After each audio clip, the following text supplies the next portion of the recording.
Sanctions ہیں, Jio political tensions ہیں, جس کی وجہ سے سٹاکس خطرے میں ہیں. سٹاکس پہ خاصی حد تک رسک بڑھ گیا. ہفتے کی ایگزامپل بھی دیکھتے ہیں تو اس ہفتے میں بھی لاسٹ ویکینڈ جس طرح سے صدر ٹرمپ نے گرین لینڈ کے تنازع کی وجہ سے امریکہ اور چائنا کی ٹریڈ وار ہے.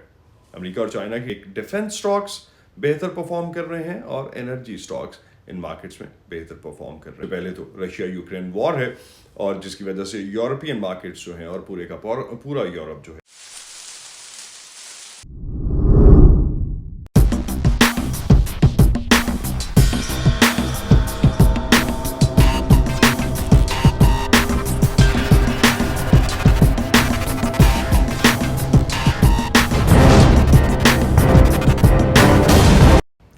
گلوبل مارکیٹس میں اس وقت اگر ہم فائنینشیل مارکیٹس کی بات کرتے ہیں تو سب سے زیادہ کنسرن کیا ہے؟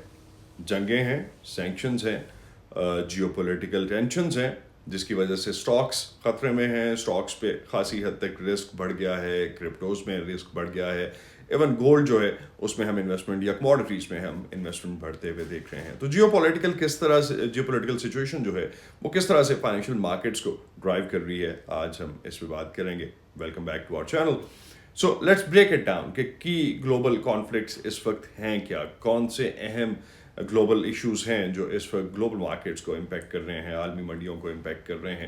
سب سے پہلے تو رشیا یوکرین وار ہے اور جس کی وجہ سے یورپین مارکیٹس جو ہیں اور پورے کا پورا یورپ جو ہے وہ اس وقت انڈر پریشر ہے. اور اگر ہم پچھلے 2 سے 3 سال میں دیکھتے ہیں تو کنٹینیوسلی یہ والا پیٹرن ہمیں مارکیٹس میں دیکھنے کو ملتا ہے, جس کی وجہ سے یورپین اسٹاک مارکیٹس پریشر میں ہے.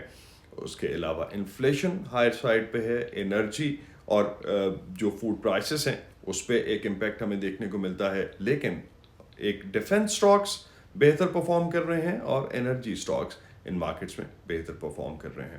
دوسرا سب سے بڑا ایشو اس وقت جو دنیا فیس کر رہی ہے وہ مڈ ایسٹرن کنسرن ہے, جس میں ایران اور اسرائیل کی ٹینشن بھی ہے, اور اب ہم سعودی اور UAE کے درمیان بھی کچھ حد تک تنازع کی باتیں کافی دنوں سے سن رہے ہیں.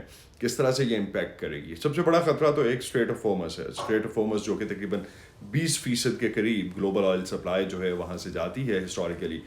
اگر اس سپلائی پہ کسی قسم کی قدغن لگتی ہے, کوئی امپیکٹ آتا ہے, تو انٹرنیشنل آئل پرائسز کس طرح سے جمپ کریں گی؟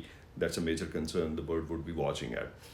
انفلیشن سرٹنلی ایکسپیکٹڈ یہی ہے کہ آنے والے دنوں میں بھی کنٹرول نہیں ہوگی, اور جیو پالیٹکس جو ہے وہی مینلی اس کو منوور کر رہی ہوگی. اسی کی وجہ سے ہم نے ایشین سٹاکس میں اور مڈ ایسٹرن سٹاکس میں بھی کافی ولیٹیلٹی دیکھی.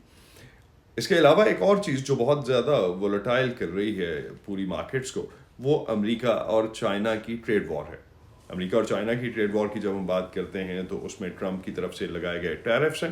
دوسری طرف صدر ٹرمپ کی طرف سے نہ صرف چائنا پہ بلکہ گلوبلی ہم جو ٹیرفس کی ایک اس وقت وار دیکھ رہے ہیں, اور اس کا جو ریبٹل آتا ہے اور جو اس کا امپیکٹ آتا ہے ان مارکیٹس میں. اگر ہم اس ہفتے کی ایگزامپل بھی دیکھتے ہیں تو اس ہفتے میں بھی لاسٹ ویکینڈ جس طرح سے صدر ٹرمپ نے گرین لینڈ کے تنازع کی وجہ سے پورے یورپ پہ ایک ٹیرف کی بات کی, 25% تک بڑھانے کی بات کی, اور اس کے بعد جس طرح کا مارکیٹ میں امپیکٹ آیا at the beginning of the week, ایک سرٹن چاہے ہم امریکن مارکیٹس کی بات کرتے ہیں, چاہے یورپین مارکیٹس کی بات کرتے ہیں, ایشین مارکیٹس میں اس کا ایک میجر امپیکٹ دیکھا گیا. کرپٹو میں اس کا امپیکٹ اس طرح سے نہیں آیا, لیکن ایک اگر ہم گولڈ پہ دیکھتے ہیں یا ہم جو سیف ہیون کموڈیٹیز ہیں ان کی اگر ہم بات کرتے ہیں, ان پہ نظر ڈالیں تو ان میں لوگ موو کرتے ہوئے دکھائی دیے.